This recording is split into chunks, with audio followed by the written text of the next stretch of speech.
guests, all our guests, to our dinner this evening. And if those guests who are not mentioned will bear with me, I'll mention those who are our official guests. And I'll start with the working guests, the ones at the long table. Very pleased to welcome Rifkind to our dinner.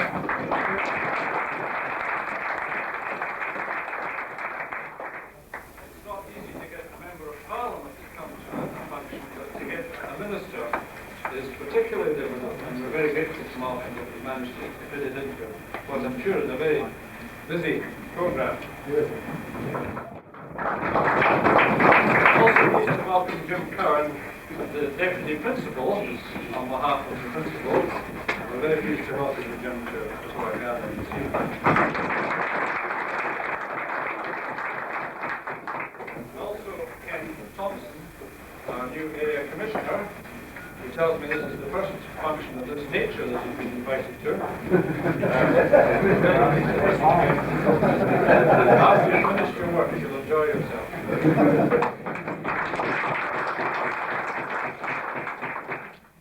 I'd like to welcome Robin Strain, our District Commissioner.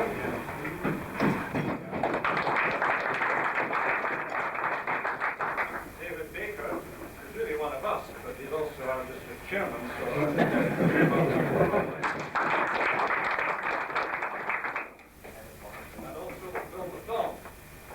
Bill, as you probably know, is Secretary of the American Company, but Bill has been a very staunch supporter both of Scouting and of the Ninth in a number of ways over the years, and we felt it appropriate that we should invite Bill to this evening to say thank you to him for the many years he's been in office and the many years that he's been supporting the group in his own quiet, unobtrusive way. Thank you, Bill.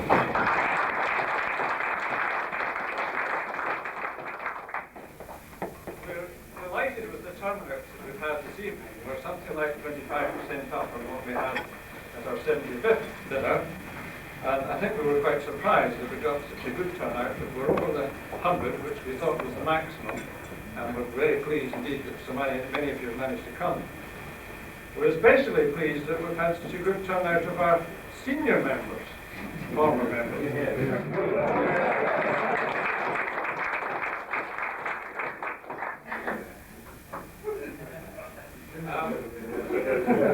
A number of families are very well represented here this evening, and I don't wish to embarrass them by mentioning them all. I would perhaps mention that the family which is best represented, which is the Eastern family.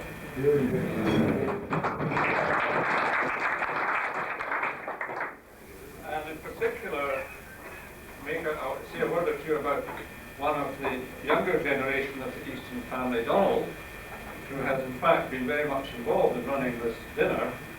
Donald has been 39 years with the group. In about 11 years' time, I'm sure that Wendy will be putting her foot down. But Donald, thank you for all you've done.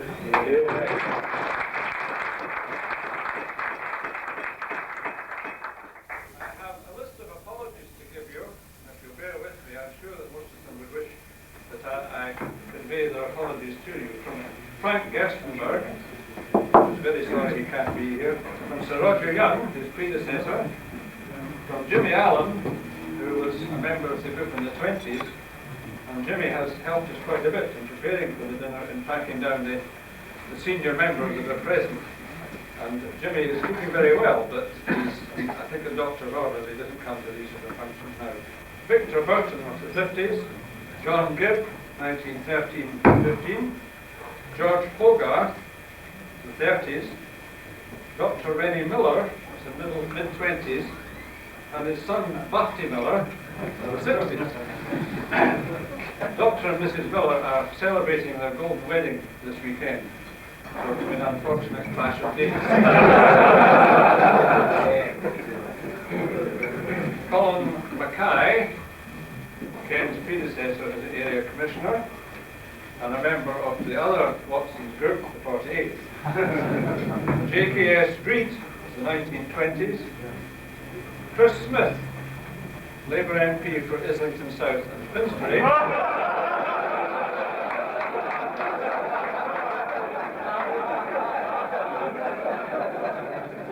a very active member of the group in the 1960s, and he'd asked me to give a message to you. It's not a message from Malcolm. I'm sorry not to be able to attend the 9th anniversary dinner. Many of my happiest memories are of my days as a scout and venture scout at Watson's. Times of tribulation and triumph alike. My best wishes for a wonderful evening and for another 80 years of successful scouting.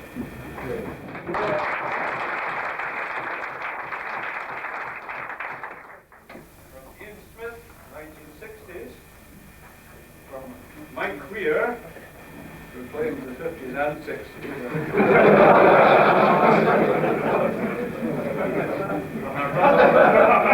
From my brother Rob. From Wendy Colhoun, who was a cub leader very recently. From Douglas Bamber, who sent his good wishes, he was a member in the 60s. And from Bill Lefane of the 40s and 50s. Ladies and gentlemen, it's very difficult to know how to introduce our guest speaker this evening, because the difficulty is that somebody who's such a conspicuous public figure as Malcolm is so well known that it's difficult to say something new about him. And certainly it's difficult to say something that's new to Malcolm. So I've taken the liberty of doing some research into Malcolm Rifkind as Watson's schoolboy.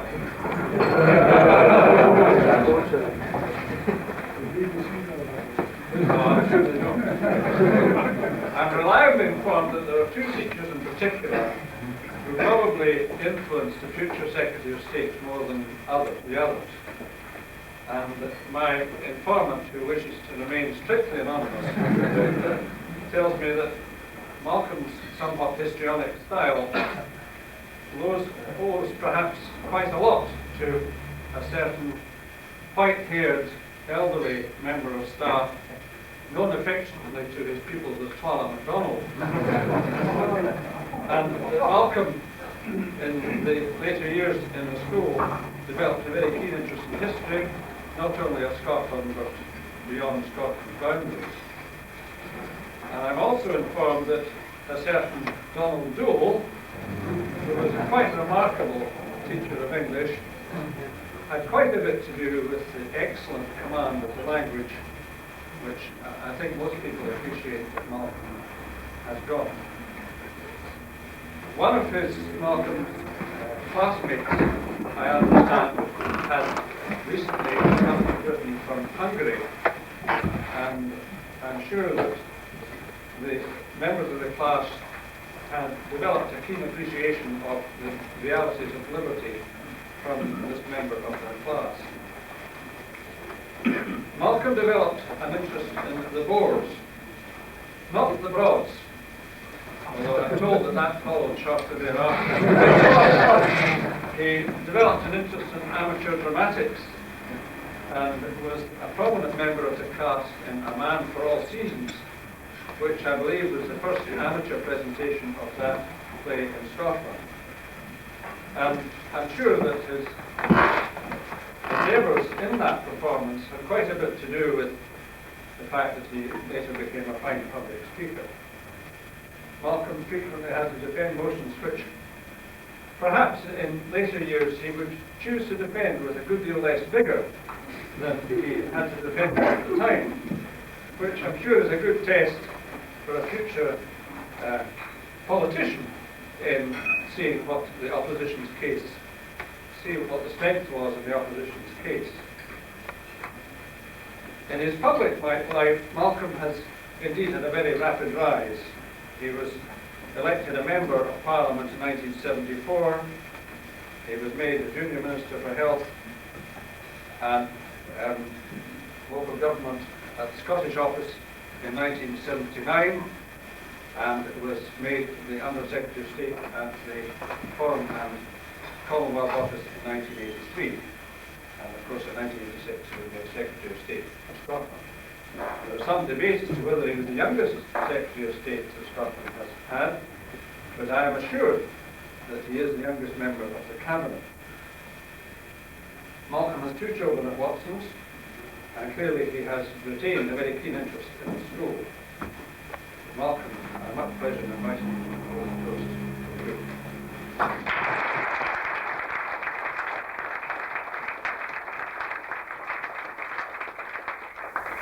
Chairman, ladies and gentlemen, first of all, thank you very much indeed for that very kind, benevolent, and relatively accurate introduction. I always get very nervous and slightly intimidated when my biographical details in one form or another are being read out. I recall on one occasion speaking in Kelso, where the chairman, who claimed he was being friendly, began by saying, ladies and gentlemen, we're delighted to welcome Mr. Rifkind as our guest speaker. We often hear Mr. Rifkind is going places, and I just want to say the quicker he goes.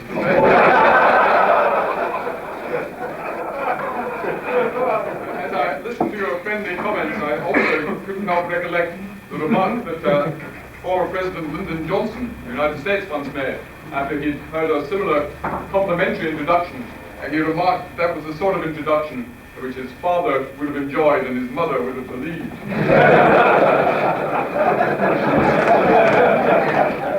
As I looked around the speakers list this evening, I must say one of the things that gave me a great sense of relief was that the principal, the headmaster, Dr. Gerstenberg, was not present.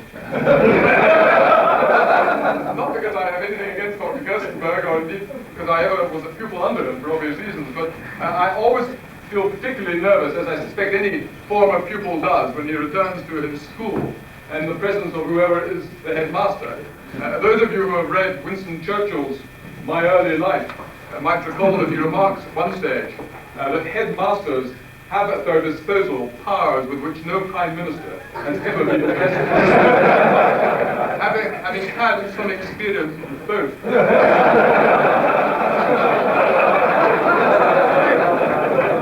I'm in a position to confirm the accuracy. You were good enough to mention some of my exploits when I was a pupil at George Watson's. Indeed, you mentioned that I've been in the School Dramatic Society. I'm afraid my career, though not quite as illustrious as perhaps your comments suggested. If I recall correctly, I had two parts. One of them Julius Caesar, not as Julius Caesar, but as the soothsayer, saying, beware the Ides of March, walking off the stage. And you were right, I did take part in A Man for All Seasons, but in the most improbable part of all, I actually was Cardinal Wolsey.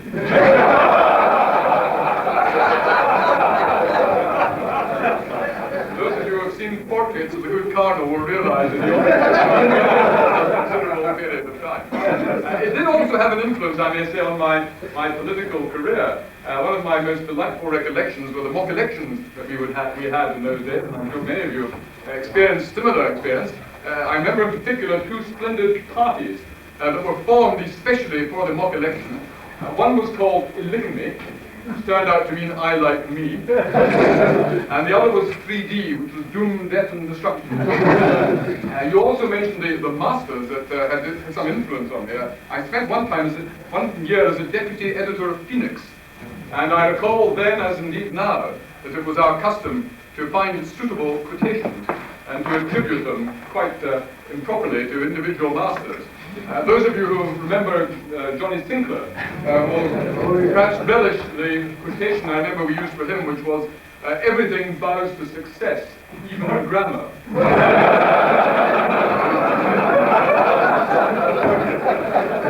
And for Robert Morgan, who was then my history master, and who is of course now head at Stuart's Melville, we had a particular joy for a history master. It was get your facts right first, then you can distort them as much as you like.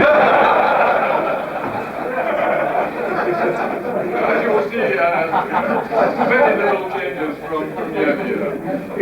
Where I have been, of course, most envious this evening is of the chairman.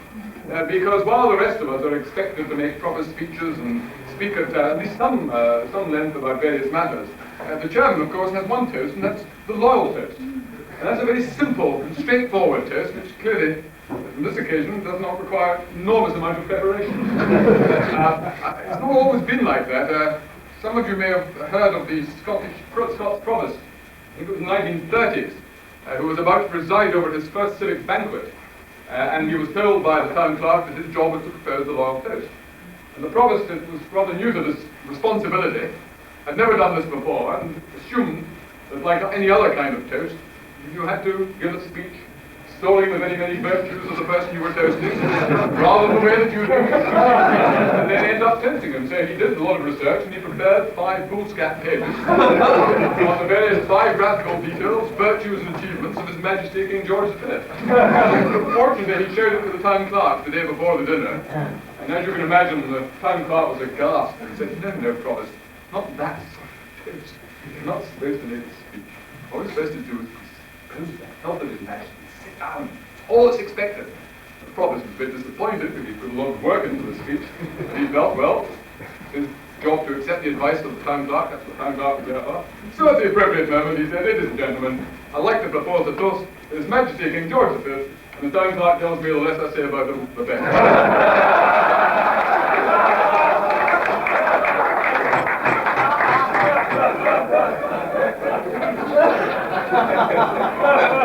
Sadly, I am such a brief responsibility this evening, and it isn't quite genuinely a pleasure to be invited to propose a toast to the 9th Morningside Scout Group on its 80th anniversary. And of course, over these 80 years, it's had very many illustrious members, and I was fascinated to read from the history of the group which you kindly sent me, that amongst its very illustrious members was one David Maxwell Fyfe, subsequently Lord Kilmuir and Lord Chancellor of the United Kingdom. It's very interesting. We now have, I think, an ex-pupil of Heriot's as Lord Chancellor at the present time.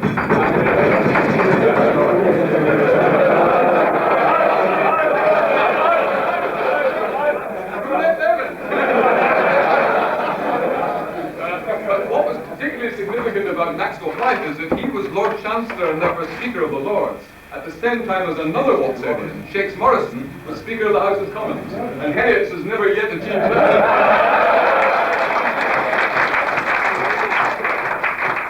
Maxwell Fyfe also, those of you who have read his autobiography, will recall that when he talks of his school days at Watson, he ends that chapter by saying, I was then sent to George Watson's College, which is the best school in Edinburgh, and therefore the best school in Scotland, and accordingly the best anywhere in the world. That's pretty powerful. Now, clearly, over the 80 years that your group has existed and indeed flourished, the world has changed dramatically. The sort of Britain, the sort of world that existed in 1908, when the group was founded, indeed when the Scout movement was founded, was a very different sort of place. The school was a very different school. Britain was part of a great international empire, and indeed Scouting at that time was very much associated in people's minds with the great imperial adventure and with all that went with that.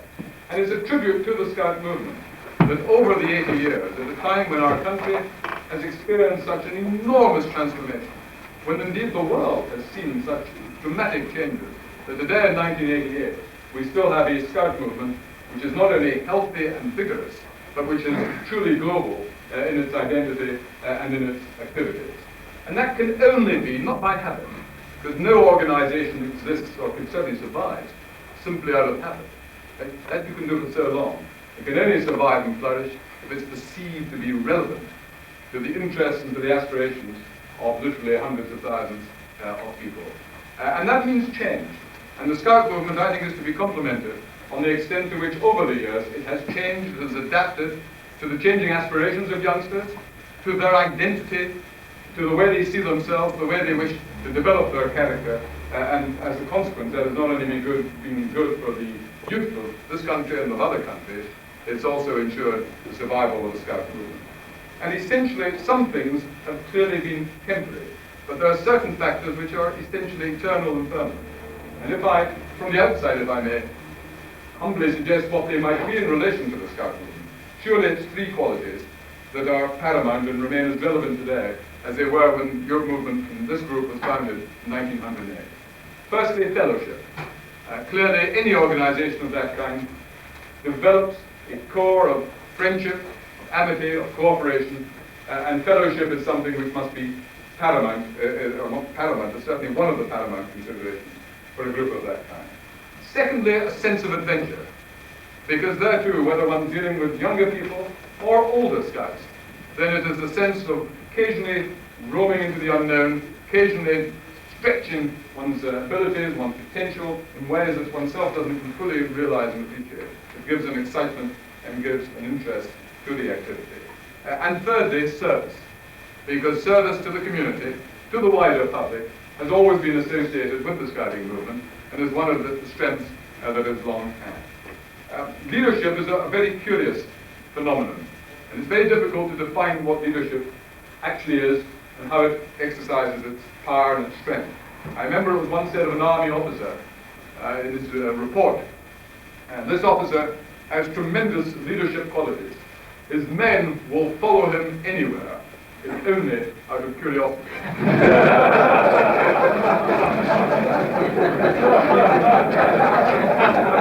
That is one kind of it.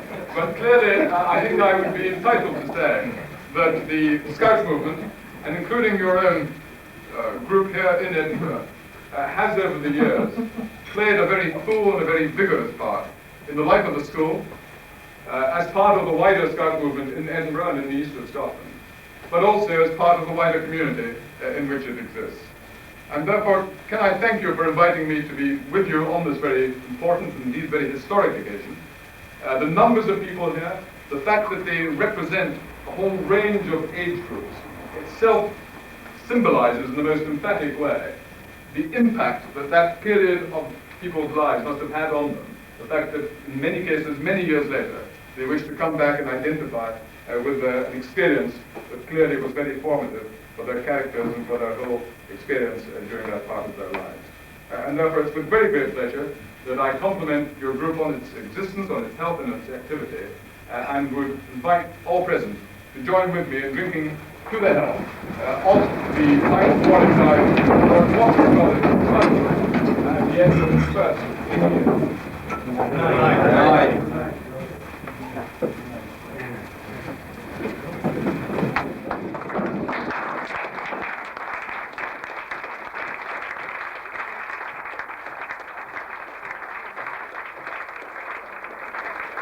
Tom Wilson was our group scout leader.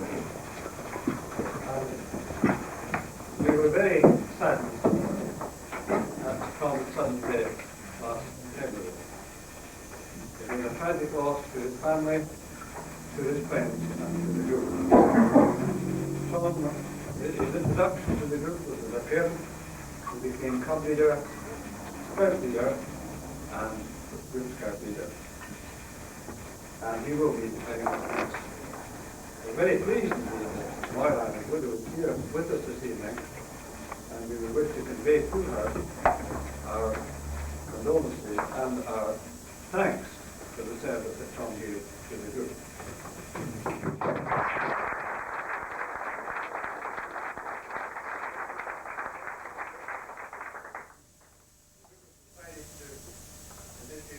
A memorial fund in Tom's memory, and those of you who knew Tom or as parents are grateful to him for his contribution will get the opportunity of contributing to that fund.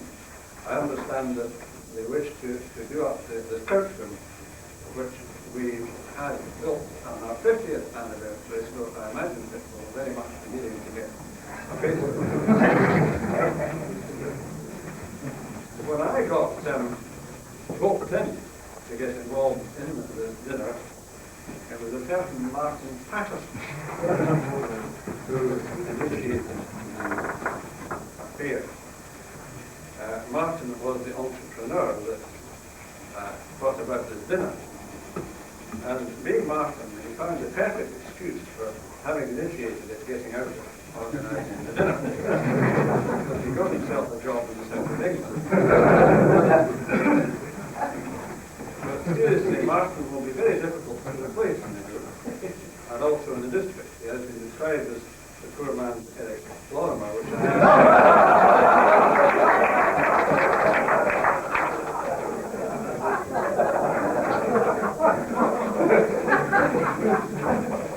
there was, as you can appreciate, much competition as to who could reply to this post on behalf of the group. If Nigel Ferguson was on the committee, there wasn't a snowball's chance in hell that he would be. Having gone lots in the traditional Scout manner, David Roberts on my right was elected to reply on behalf of the group. David, the Scout leader of the Honourable group, he was the camp leader at the summer camp this summer, Honourable, which I understand is a very successful camp, and a joint camp with the Danes. There were quite a few joint camps with the Danes on both sides of the North Sea. David is studied in geography and he worked at British Rail. I've been trying to put these two together.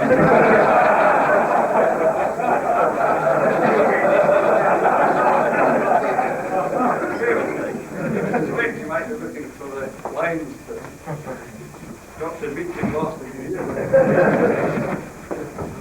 His mother teaches home economics at Watson's.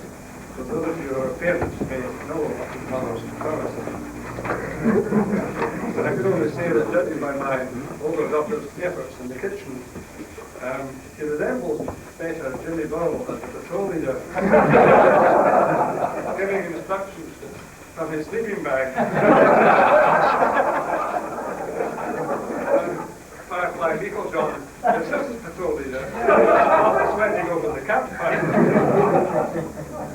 David, I should like to ask you to reply to the question.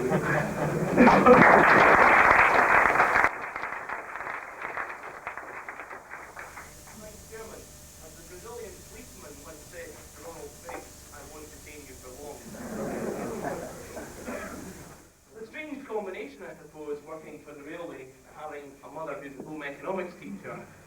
But just as Martin Patterson managed to flee to the south, great to tell you this evening, Chairman, I also have a new appointment down south. In fact, they've asked me to go down to the Channel Tunnel, walk through it to make sure that the gauge is correct for the train to pass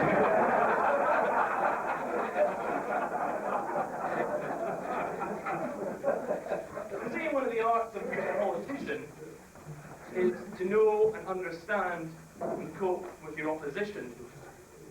Having seen and heard of Mr. Rifkind before, I knew we were going to be presented with a daunting task.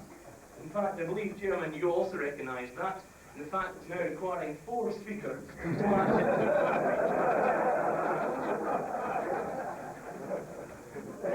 Despite that, the task became even more daunting as Mr. Rifkind stood up to make a speech. What, no notes, I asked myself. And then hastily looked round the room for one of these magic screens that cabinet ministers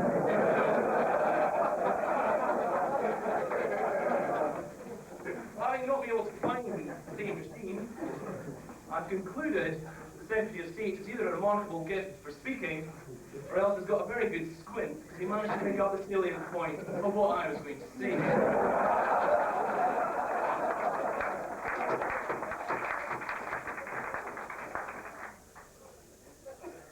So, in my novice politician way, having assessed the opposition, I very quickly concluded that my task this evening is to succinctly summarise the state of the art, the state of the group as it is.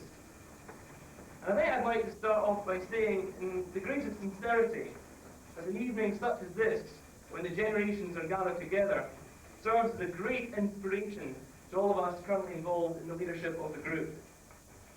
To see assembled the generations of the 1920s, 30s, 40s, 50s, 60s, and 70s and 80s. To see again our own leaders, and now the opportunity of them exchanging anecdotes and exchanging times with their own leaders in the 90s is a tremendous experience for us all to see. And it's so wonderful experience for us all to get a chance to meet up with our own peer group and exchange anecdotes and happy memories. In fact, we asked Malcolm Rifkind if he'd like to nominate a few names from his peer group. To our surprise, he came up with a list of over 100 names, with another 200 for the crucial vote.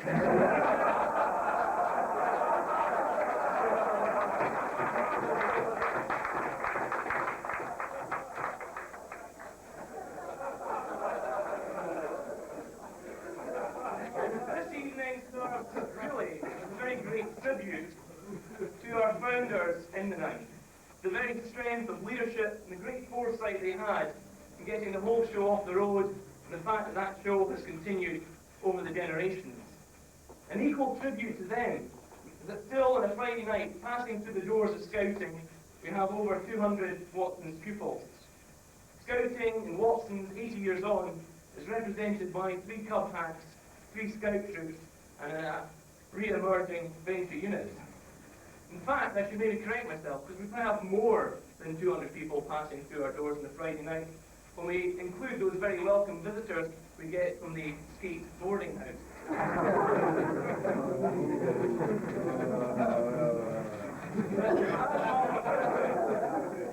Correctly pointed out, the great strength of Scouting has been that it's proved to be a dynamic force, crossing frontiers, races, religions, and generations. The International Fellowship, which he mentioned, has a very strong history and great credence within the Nine. Our exchange with Denmark, which has gone on for many years, has led to at least one happy marriage, I believe, across the North Sea, has again been continuing. This summer, we welcomed our friends from Frederiksberg and Copenhagen back to Scotland. A wonderful event in itself, with 100 young people living and working, enjoying life together on the shores of Loch Tummel. Back as camp leader, one of those few occasions when I got a minute to contemplate life and think about how the camp was going, I managed to climb up the hill above the camp. The sun was setting over Loch Tummel, casting its eye across the great might of Schiehallion to our north. Down in the field below me, I could see these happy youngsters of 2 countries gathering together in one field. And what better representation of international fellowship can you get than a good game of hash? It was, honestly, a truly wonderful fortnight. And even despite that having to carry around the burden of being called a camp leader for a whole fortnight. Enough of summer camp. To also briefly mention the delights of 40 young cubs participating in the annual pack holiday as they direct Scouting into the 1990s. Malcolm searched for the spirit of Scouting that managed to carry us through those 80 years. I found it in a few words written by Baden-Powell, because Baden-Powell wrote in 1932, "Every true boy is keen for adventure and open-air life. That surely is the spirit of Scouting that's carried us forward over the years." And it's a sobering thought, and perhaps by the end of the night we will need sobering thoughts, that amongst the adventurous rogues at tonight's earlier pack meeting will be the leaders of the group in the year 2008, when we celebrate our 100th anniversary. And Mr. Chairman, I'm looking forward to that night, because I think it's going to be a tremendous evening. Thank you.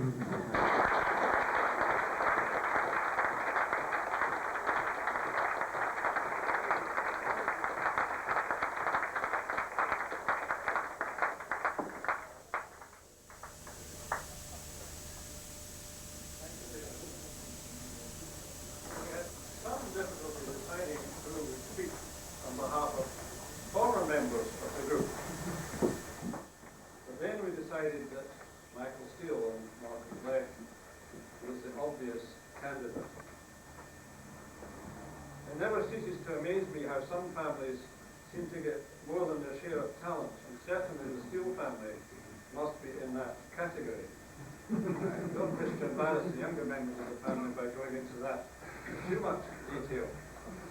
But many people, the public at large, will no doubt be more aware of Michael's older brother David's contribution to mankind. But when the day of judgment comes, I think it could well be that Michael's contribution to his fellow man might well exceed that of his elder brother, and I'm sure that David wouldn't necessarily disagree with that. I asked somebody what Michael's job was, and I decided, having been told what his job was, that I couldn't repeat it, so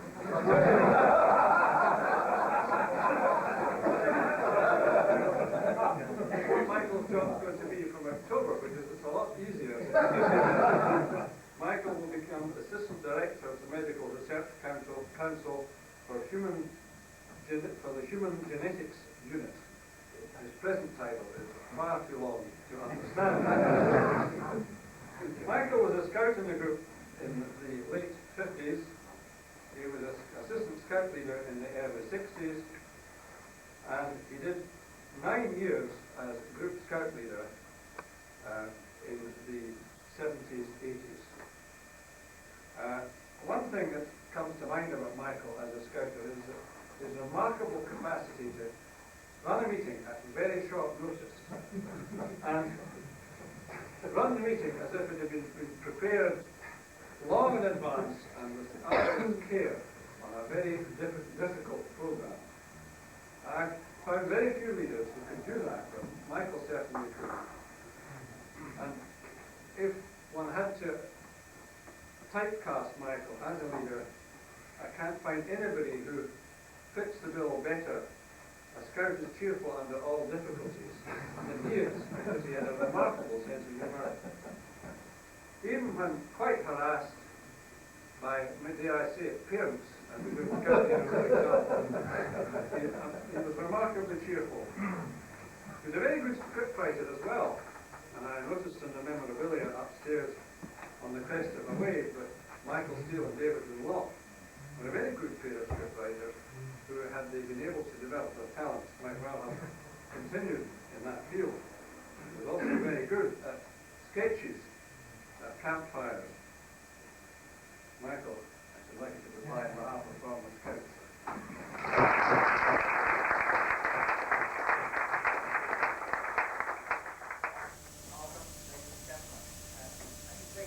That I'm billed as speaking on behalf of former scouts rather than older scouts. But either would fit the bill, except there's no such thing as an older scout. And when invited to speak tonight, I was very flattered and honoured, and I began to reflect on the question of what exactly are we celebrating, and perhaps more pertinently, how have we managed to survive for 80 years? Because I think it's no secret that certainly in my era, which is a fairly long one, the Ninth was not among the most scouty of groups in a certain sense. I think John Crawford and Eric Lorimer will know what I mean. The badge density was not of the highest.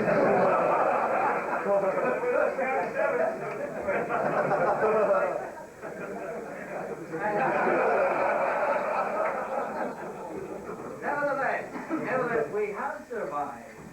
And casting my mind back and what the Ninth meant to me, of course I can remember the big occasions. I remember Lord Kilmuir coming on our 50th anniversary and making a presentation to Sandy Somerville. But really the things that spring to mind first of all are in themselves trivial, almost daft. There are people who, if you like, are also almost daft, but they're what stick in the mind, and I'm sure I'm not alone in this. But speaking personally, when I came to Watson's in 1953, having formerly been abroad under a colonial regime at a colonial school, where I think if someone had mentioned Victorian values, they would have been looked at as the ravings of a subversive lunatic.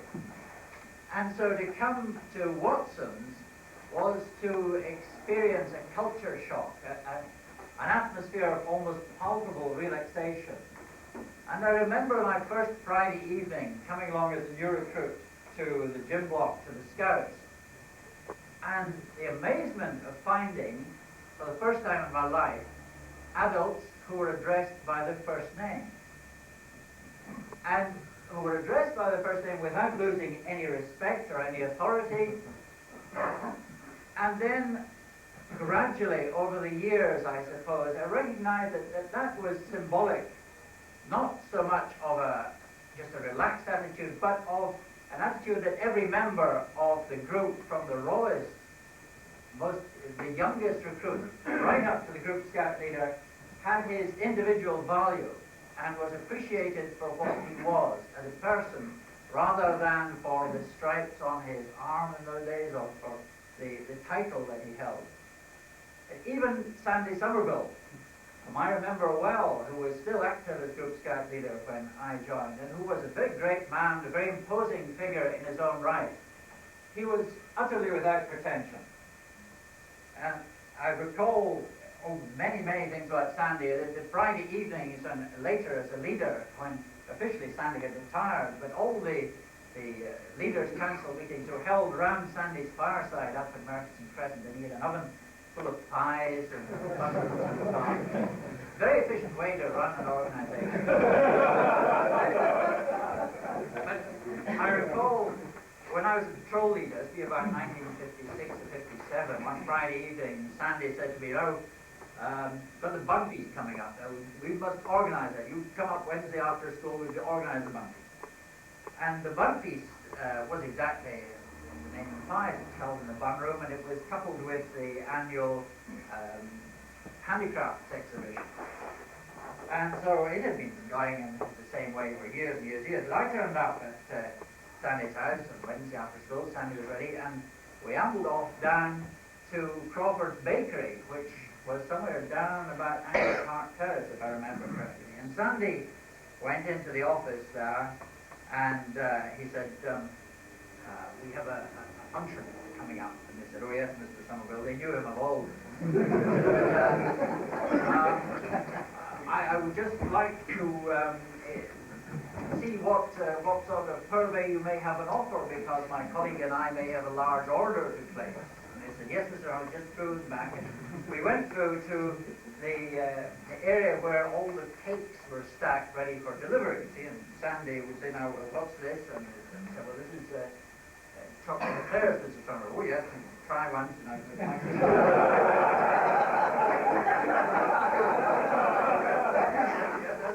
went on the next, what a piece of strawberry tart. I said, were you? And we spent a very happy 40 minutes. We ate our way progressively around the entire collection of Crawford's confectionery, which of course was the same as it had been the year before.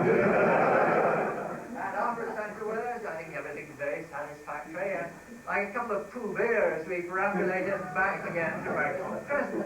And then, of course, Sandy said, well, we'll just put it in the same order as last year.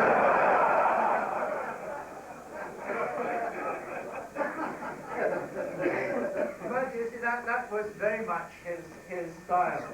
And it became gradually apparent to me that within the ninth there was room for everyone. And there was the athlete and the eccentric, the bookworm and the clown. They all had their part to play, and they were all accepted. No one was excluded, and everyone was relaxed in their own in each other's company and contributed something to the life of the group. And the second thing that comes home to me about the life in the ninth was, as Malcolm says, it was a tremendous opportunity. You were encouraged to try anything at least once, anything legal. Well, more or less legal. And whether it was skiing or hiking or abseiling or even flying, all sorts of things that we get up to at least once. And some people became really quite adept at one or more of these pastimes. You were never discouraged because you didn't think you'd be any good at it. It was a tremendous opportunity. And over the years, of course, that attitude, try anything once, gave rise to the unending series of crises. But life was one long crisis. No hike went by without something going drastically wrong. An awful lot of these crises seem to have involved lorries. I'm not sure if it was Tom or John Kelly who were involved with the coal lorry that lost its lights on the way back from Granite. Utterly in terms you think that the cumulative years that parents must have spent hanging around the quad. On that particular occasion, the problem was solved by Tom managing to purchase 4 torches, 2 red ones and 2 white ones, flashing them to the appropriate 4 quarters of the lorry, and getting back and then auctioning the torches at the next scout. And then there was Blair Little's lorry. He was misguided enough to allow Alan Flowers to load up the accoutrements for a packed holiday. And this lorry was only accustomed to moving houses. It wasn't equipped for moving a packed holiday. And he got about as far as the 4th bridge before the entire superstructure collapsed. The superstructure of the lorry, if it had got onto the bridge, it might have been the superstructure. And then there was the other lorry that got bogged down to its axles at Kincraig in the mud and was rescued by a huge earth-moving tractor that had been building the new A9, and it hooked up enormous chains onto the lorry and pulled it out of the mud like a cork out of a bottle. I'm sure there were many, many others. But what we learned, I think, collectively out of all these crises is a sense of perspective. We survived, really, because everybody was in it together, and somehow or other we knew we were going to get out of it, and we did. And I think, therefore, that after 80 years, we have the message learned from experience in the 90s that everyone has their value, and if everyone pulls together, life's problems fall into perspective. And I think that's not a bad thing to be celebrating after 80 years.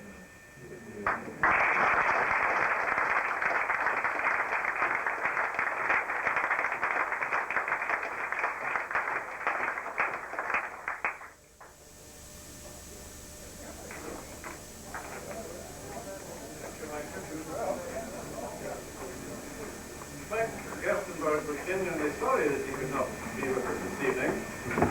He has some headmaster's problems which we cannot get out of. But it is indeed my pleasure to welcome Jim Cowan as his deputy. Before coming to Watson's, Jim worked for Fernandes. And I understand that whilst there he invented a form of whistling veils, which unfortunately hasn't been taken up by the cricketing authorities. It would certainly have been used for Pakistani umpires.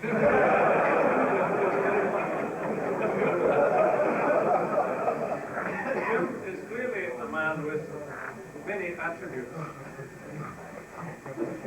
But these, unfortunately, do not include musical appreciation. I understand that in an early formal staff function, he couldn't understand why his partner was so reluctant to dance until about 5 hours into the waltz, when he discovered that it was indeed the national anthem.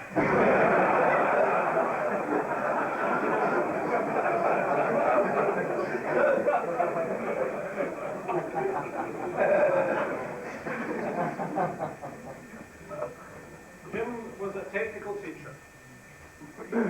And in his earlier years at Watson's, he acquired a new car. And it had a serious defect. The back door wouldn't open. So he compared with his colleague, more learned colleague in the technical department, who many of us would know, Alec West. And they applied themselves to the problem and decided that the back door would have to be removed, which they did.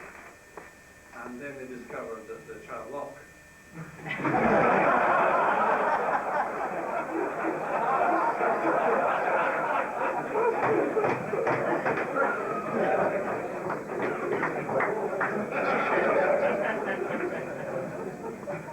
Alec was a new member of staff.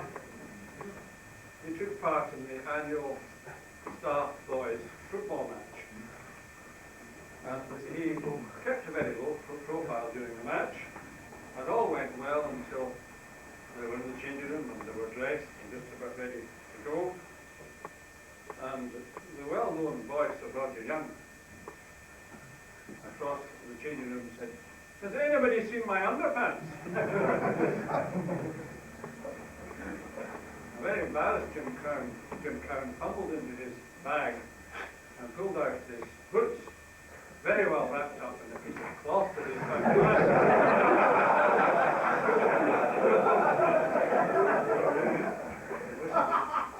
Wishing to save his wife from unnecessary washing. So clearly this mishap, although it may have caused some short-term damage to Roger Young's underwear, caused no lasting damage to Jim Cowan's career. Jim joined the Watson staff in 1959. He served in the technical department and then in the maths department, and he became head of middle school, where he was a very approachable, sympathetic and effective head of middle school. And for the last 2 years he's been a very worldly wise deputy principal. Jim, I'm much pleasure in inviting you to reply on behalf of the school.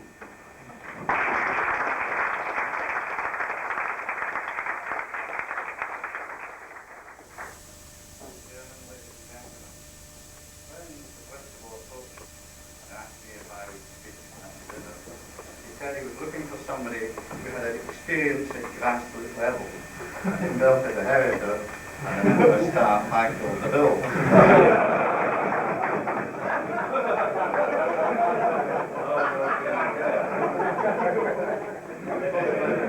It did cross my mind that it would be better to remain perhaps silent and appear a fool rather than to speak and then remove all shadow of doubt. I did ask him if the company was mixed, and he said yes. I think Bill Hogg and Stuart Johnson will be there.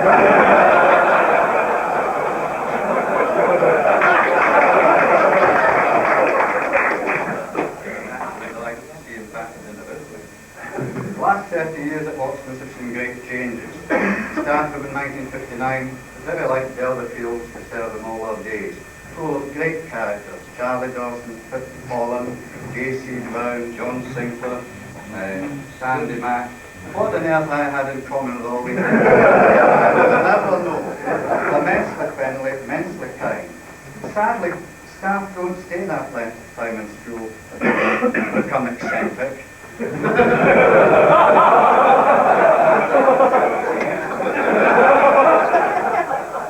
Although it comes to my mind that Donald Scott since he's 37 years.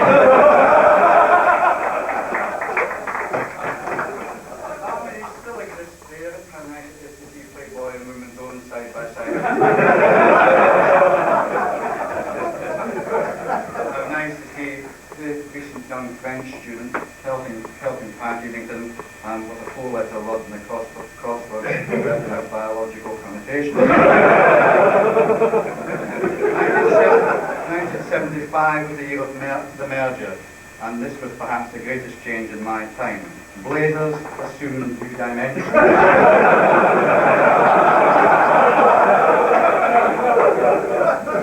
Many of the existing buildings. New buildings sprung up all over the campus. Corridors and stairways were like Murrayfield and International days, and such elder statesmen thoroughly enjoyed bumping into sixth form ladies slowly, such as Malcolm Hunter.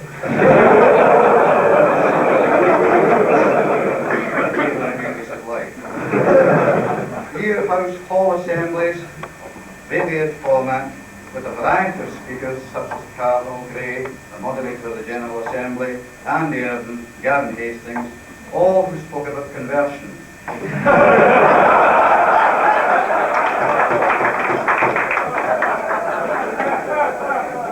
now with much more conviction than the last.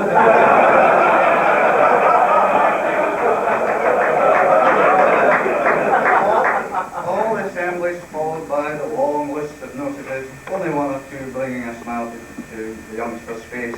The Rifle Club are looking for new members to shoot, and with any people of both sexes, does not have the right stay appreciate enough. The departure of Sir Roger Young in '85 was a sad event, of course. A giant in educational circles, didn't set out to necessarily please everybody, but he set the school on the map. And in the role that I've played in the last 10 years, where I've met people coming up from down south, everyone seems to have heard of Watson, and he really was a great miss. And certainly he would have been delighted to see such a marvellous turnout as we did tonight. That, of course, saw the arrival of Frank Gerstenberg, a cross between Ronnie Corbett and Malcolm Rifkind. The form of the last to the form.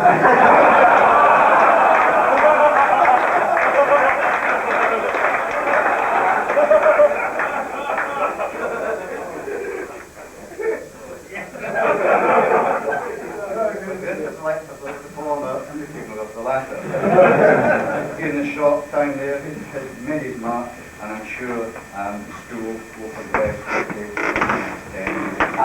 Excellence out of the classroom in terms of commitment and performance abound. A gold medal for the best young biologist in the British Council Award exam. A winner of the British Engineering Design Council Award, which is an electronic measuring device. Scholarships for the RAF and the Royal College of Music. Prizes in the Edinburgh Music Festival and the Harrogate Music Festival, and in the Sunday Telegraph 2000 word essay and in the National Mod. National recognition in sport, both in individual and team events, in squash, fencing, shooting, rugby, hockey, cricket and curling. But perhaps recently the pride of place going to primary 7 boy who was the Scottish Junior Cook of the Year and was also second in London, where they went and received his prize in the Savoy Hotel, a cook and a fridge, and then went looking for a wife.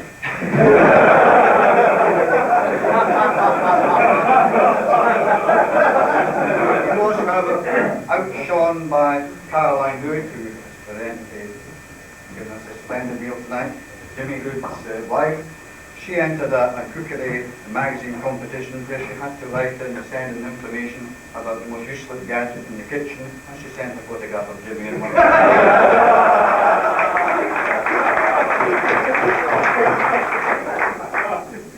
In October of this year, 120 pupils are taking up places at college and at university, 7 gaining entrance to Oxford or Cambridge. And although such success is pleasing, it's important that pupils of all levels of ability benefit from the range of educational experience that is on offer.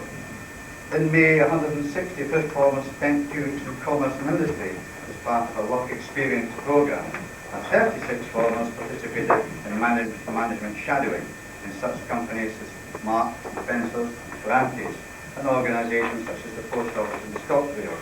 Experience was varied. The girl enjoyed shadowing an East of Scotland accountant for a large private sector. The boy enjoyed surveying a building for a large corporation. Marshalling of clubs and societies, trips abroad to Italy, France, Spain, Russia, Australia and America, and in October to Canada to provide variety and opportunity for all. This of course affects greatly in the staff contribution, which is really quite enormous, and certainly exemplified by such people as Malcolm Hunter and Pat Ewington. In December of this year, we saw the completion of 2 technological labs and a new information technology department. And October will see the start of the Conway Wing, a new social science block of 8 rooms in each course, all of which will help to meet the demands of the new SCD courses and examinations. We're greatly indebted to the Merchant Company Education Board for their vision, particularly to Bill MacDonald for all the support that he has given to the school over the last 25 years. Pupil appraisal is not new, and I tried my best to find out who in fact was coming to the dinner, and only discovered late on yesterday when I was given a brown paper package, properly wrapped by a young lady in the school dining hall. Well, I'm not used to getting brown packages. Far less from ladies. That, in fact, made me satisfied as to whether the school was going to be here. I'm not surprised that my principal guest was nervous, but I didn't really get too far in finding out too much about him. But I did find out that he possessed a high proportion of charm and a considerable degree of confidence. It also said that the fact that his IQ score was exceeded by the number of times that he was late for school in the morning was a reflection of the regular ideology of the buses from Blansfield than a reflection of his ability. Scott Hastings, another personality who brought great credit to the school, had managed to find out something about him. His primary teacher liked the way he used his hands to express his thoughts. Added by the summer term that he seems to have more feeling for me than for my subject. The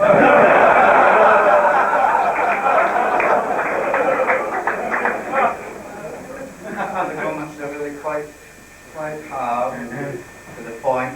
People in the bottom class in a year were said to be out of his depth, and someone else who had a chemistry exam was said to be detached from the rest of the class, and the second term exam, the comment was had been removed. Appraisal of staff and principals, depth as well, and who knows, this may well be my first and last scout to dinner, is now under consideration. Although the number of applicants for this session was high, there's little room for complacency. The competition in the marketplace is very strong. I was reminded of this quite recently when I drove the minibus full of Watson bars past George Heriot's by the young Heriot boy standing at the gate, who indicated with two fingers that there were in fact now two grant-aided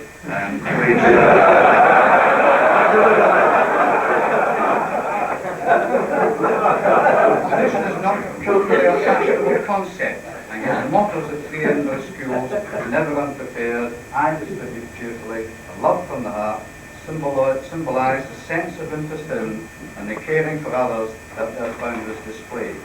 And we in schools strive to instill this in the young people today. In reading Hector Ward's history of Watson's, it is clear that life at Watson's has always been a family affair, with active cooperation between present and past pupils and between parents and staff. Nowhere is this more clearly exemplified than in the Cubs and in the Scouts, and now happily in the Guides.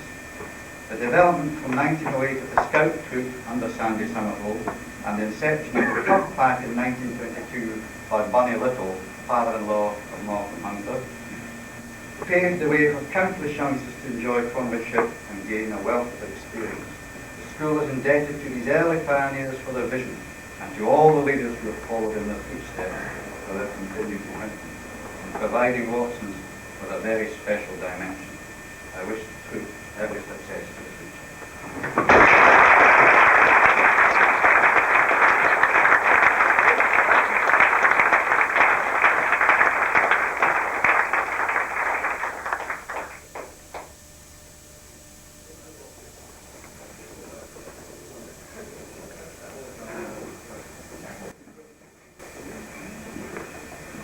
Ken, our new area commissioner, is the youngest area commissioner.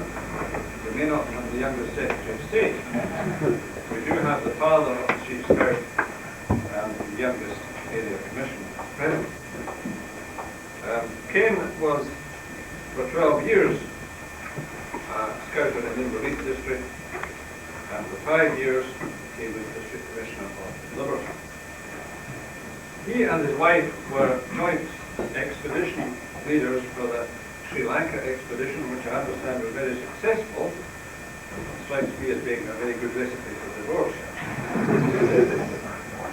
Like his predecessor, he's a member of the teaching profession, which is very well represented here this evening, and is deputy of Thomson Community High School. In welcoming you here, Ken, this evening, we should like to offer you our best wishes for your service as area commissioner, which is a very onerous and challenging task, and invite you to reply on behalf of this review.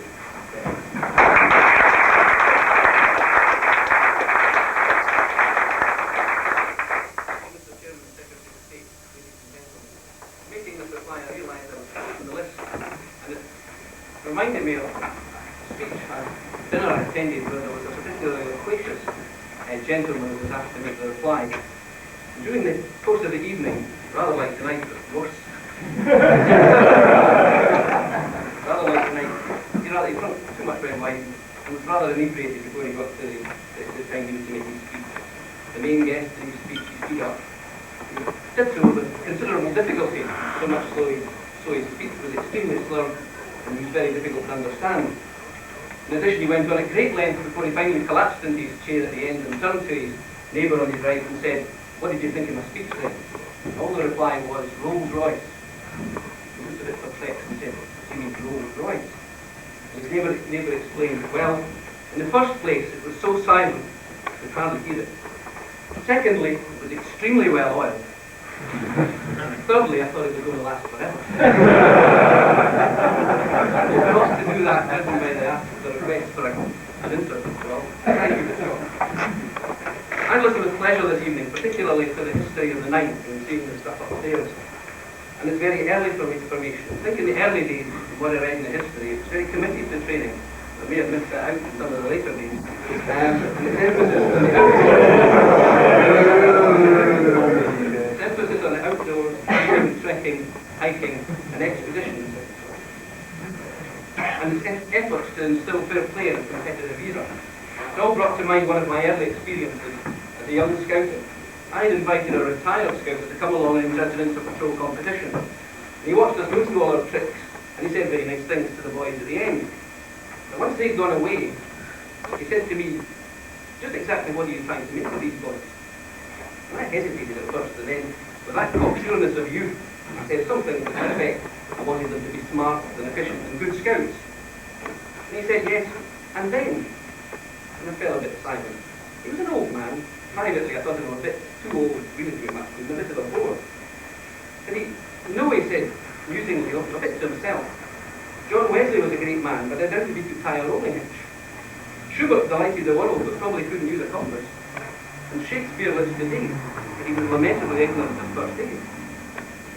He seemed to remember me and then said, more briskly, "Look at it like this. Every time a new boy joins a troop, say to yourself, I've got 3 to 4 years to turn this boy into something. Into what? A first-class camper? A good cook? No, it's deeper than that. To turn him into the sort of boy you would wish your own son to be, or to be the sort of boy you would like to be if you had your own time again." I never forgot what he said, and I actually am still friends with the chap. Surprising. From him I learned that scouting is not just about the means, it's not just about the skills, the games, and the activities we take part in, but it's about the ends as well.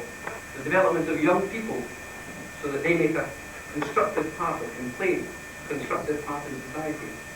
Secretary of State, scouting today is a relevant and integral part of the youth service. The days of the big hats and the short trousers are past, but the principles on which scouting were based are still there. Self-reliance, honesty and diligence are some of the tenets of a youth movement in Scotland, which is enjoyed by over 50,000 young people. Through the training programme, young people develop an understanding of themselves, of their friends and of the world about them. This helps them to make the best of their lives and develop in them the ability to make sensible decisions, and most importantly, to stand up for what they believe is right. Our volunteer members, more than 8,500 of them, come from a wide range of backgrounds. They bring with them an understanding of young people and their needs, and they pass on this life experience with a marvellous commitment. The key to effective scouting, and I think you mentioned it, lies in the relationship between the leaders and the scouts, and also between the young people themselves. Baden-Powell had that vision, and his principles remain as true today as they did then. What has happened since is that our training programme has moved with the times and has responded to the changing needs and perception of society.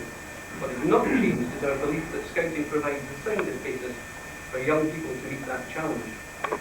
Though I've never been a member of the Ninth, many examples of its good practice have come to my attention over the years, and I've learned of more this evening. And I was pleased that, Secretary of State, you mentioned helping other people in service, because I think the Ninth's considerable commitment to this concept of service is an example to others. One aspect that hasn't been mentioned tonight was the formation of the Pioneers Club, which impressed me when I read your history. So early in the existence of the Ninth, and I quote, the purpose of the Pioneer Club was to extend scouting into the poorer parts of the city and to form a boys' club.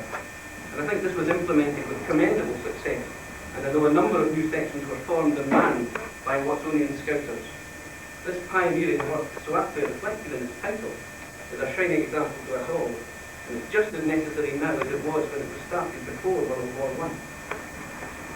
The success of scouting is put into effect through the dedication and enthusiasm of its leaders. In addition to the adults who are trained as section leaders, Thousands more provide support as committee members, badge examiners and instructors. All of these adults are unpaid, and it's been estimated that they give well over 1 million hours of unpaid work for the young people of Scotland every year.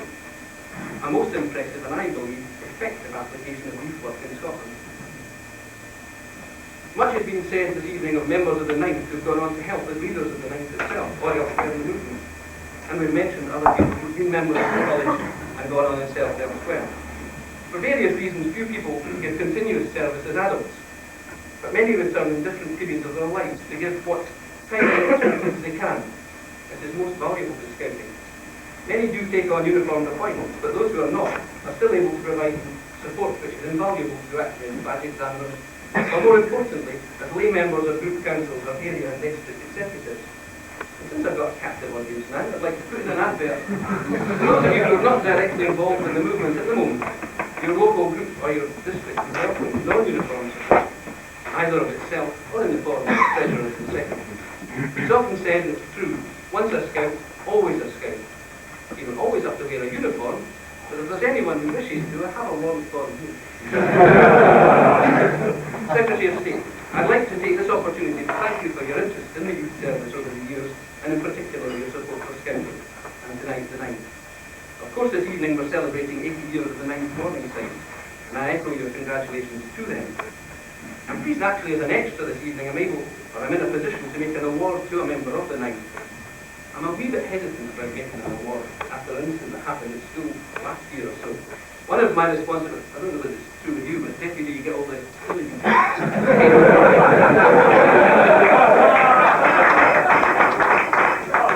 One of mine is to organise the annual prize giving to staff master of ceremonies. Terrific job of reading out the list of prize winners. Now last year the pupils were, when I read out the names, they walked up onto the stage, received by the head, got the prize from the main speaker, passed me, usually they put my hand. You get a wee bit fed up saying that they passed, and congratulations, and the next name shouts out, thank you, and so on. So I was trying to think of something different. We came to the prize, it was actually the head girl, one of the senior girls, came up to collect her prize. She was rather a nice looking girl of 17, and I wondered what I should say to her. Probably different from well done. And I realised, of course, he was just about to leave school. So I said, well, what will you be doing when you leave school? She looked at me very coyly and said, well, I have got to go straight home.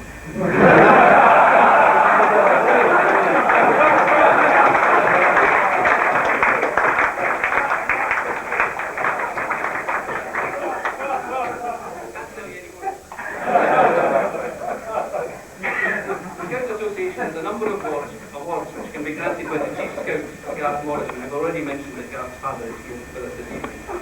The Medal of Merit is awarded to any Scouter or administrator who has given outstanding service over a considerable period. Fraser Elgin, who's with us, was a Cub Scout and a Scout at the Ninth. He served as Cub Master from 1947 to 1953, had a spell with the troops, and was Group Scout Master, and in fact I was informed tonight, was actually only your second Group Scout Master in 1950, well, the mid-50s anyway. That says something about Sandy Somerville must have been Group Scout Master for well 50 years. 54, thank you. Anyway, Fraser was Group Scout Master from the mid-50s till 1962. And after a break he came back into Edinburgh area as Treasurer in 1984. During that time, Fraser has completely revised their accounting arrangements and supplied well-needed financial advice, support and leadership. He's involved also in our business and executive committees. It's therefore my pleasure, at the end of my reply, on behalf of the Chief Scout, to present the Medal of Merit to Fraser Elgin.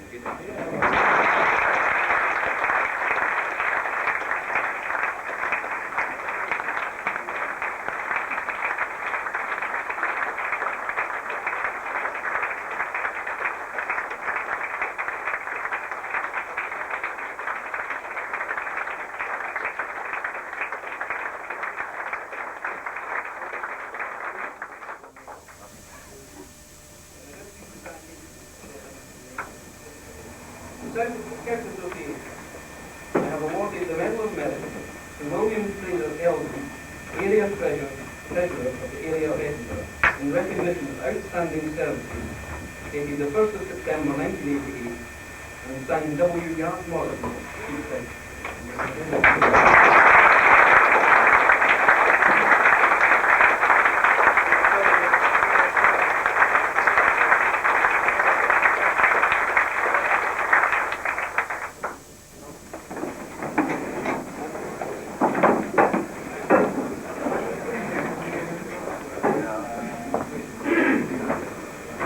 Thank you, Ken. I'm grateful that all that remains for me to do is to introduce the Group Scout leader, John Murison, to you. John, as a scout, was a great warrior. I'm happy to say that as a patrol leader, he was very well trained. Although I suspect that his training was done more by his APL, or should I call him his second, than by his scouters. John became a Cub Scout leader in the group and a parent of group members, and then gather that Murison decided to form their own pack. Although I'm sure that his wife was grateful that John's ambitions in that direction were a little bit modest, more modest than Alan Flowers.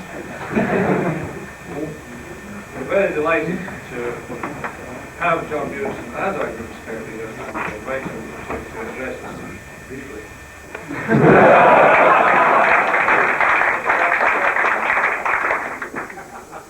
Ladies and gentlemen, I take the hint of the last comment.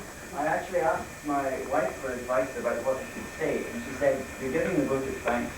Make it brief, they'll be grateful for that." Regarding my career in the 50s and 60s, I should just say regarding my worrying, I wasn't very good at microphones, and the only time I got a mention in the 19 News magazine was when Graham Davidson was reporting on a fire which was very successful. He said at the end, even John Murison got more than his match list. A modest nature. I was very glad to be asked to give a vote of thanks. I thought, that's very nice. And then I thought about it, and I realised I'd actually drawn the short straw, because who should I thank? Is it thanks for the dinner, or is it for 80 years tonight? Well, if I'm to thank whoever it is for 80 years tonight, I'll be here all night. I think I'd better stick to the former, and thank those who have been organising and speaking at the dinner tonight. It's been a very smooth running occasion, has almost an air of inevitability about it. Whenever you have an occasion like that, it usually means hard work. Rather like a duck being in the water, paddling like cheering underneath.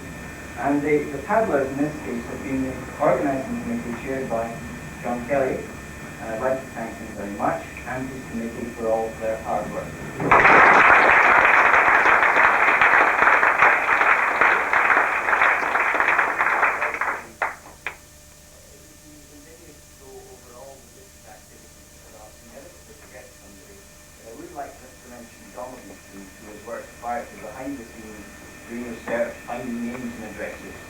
In fact, he's been working quietly behind the scenes for the night for years, and he's a very good friend of mine.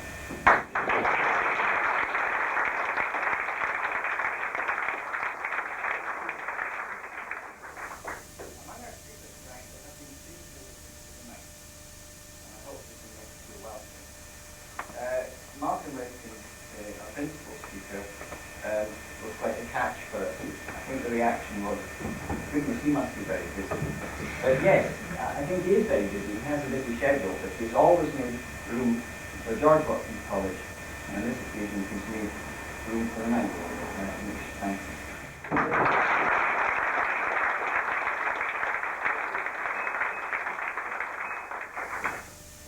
Thomson, the new Edinburgh area commissioner, has just started in that job.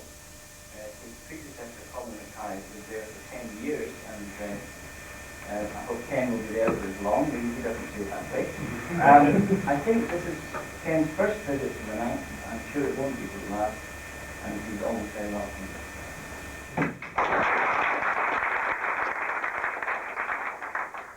Mr. Cowan,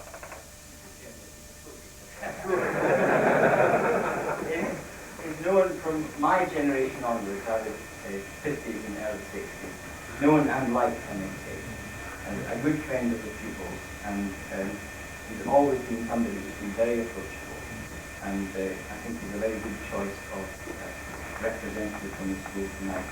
He's also very welcome.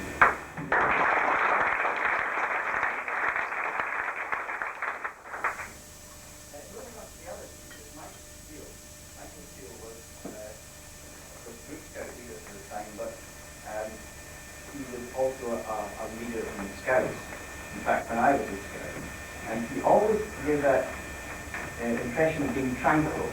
He was always cheerful, there was never any problem, and after discussing any problem with Mike, it seemed to be less so after. I suspect that maybe the reverse would be come to me, but never. David. Nickname, you know. David I've just been getting to know because the latest generation are indeed the latest generation, and I don't know them all terribly well yet, but I've been getting to know David because of, partly because of his hard work over the summer. As you heard, he organised the Scout camp, which had over 100 people under canvas and was a great success. I don't know if British Rail organisation management had anything to do with that, but he seems to have done the job very well. The good points involve his mother's cooking and organising Scout camps. Really, to be serious for a moment, we need more people of that quality. He may be good at testing the channel tunnel, but we need more of them. And I think really we are short of leaders. If any of you here tonight know any young people who would be willing to come forward to help us tonight, please come and speak to me later. To the caterers and waitresses, I would simply say thank you. We've had an excellent meal. We've all enjoyed it.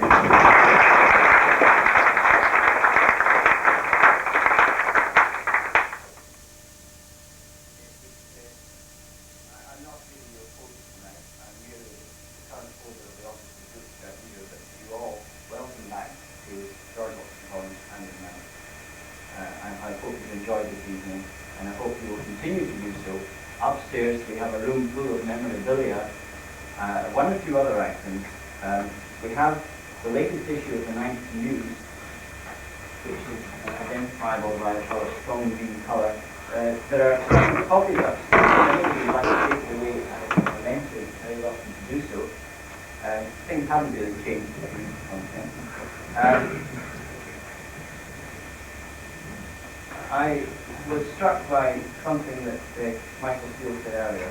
No one was excluded. That feeling about the Scouting movement, and it's still true today. No one is excluded, and I hope it will continue like that for a long time to come. Thank you.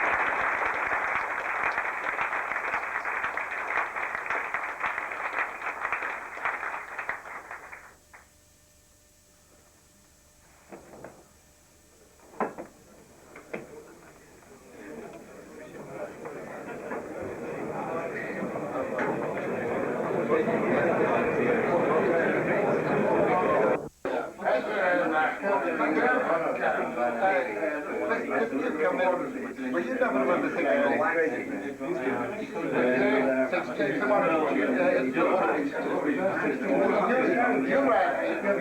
You ran the 16. Did you not remember?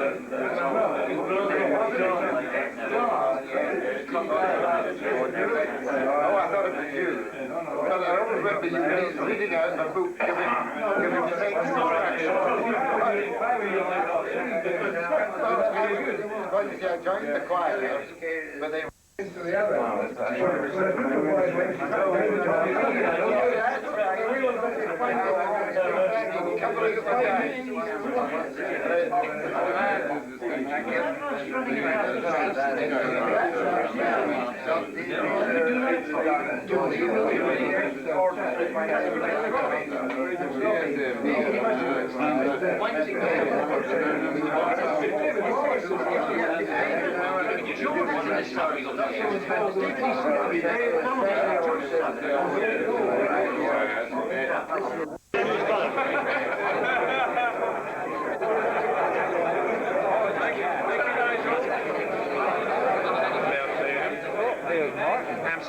stuff.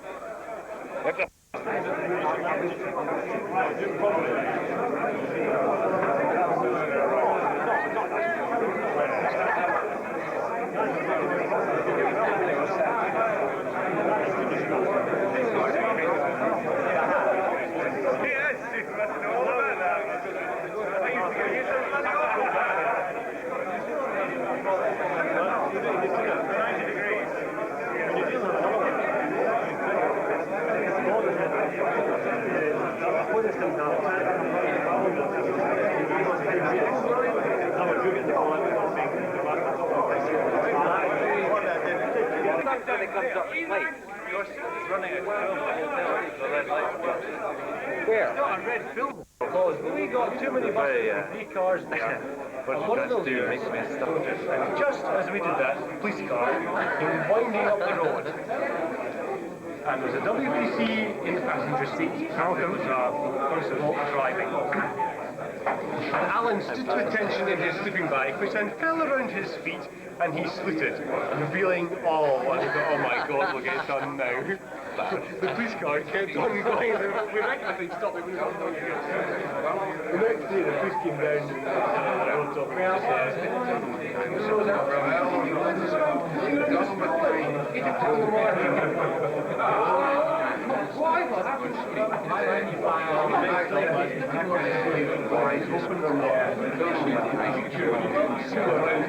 motorists on the road. It was still motorists on the road. It's all right.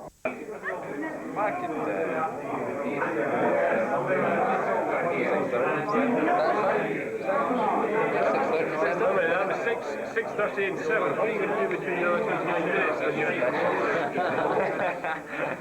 Is that the next door neighbour that's got the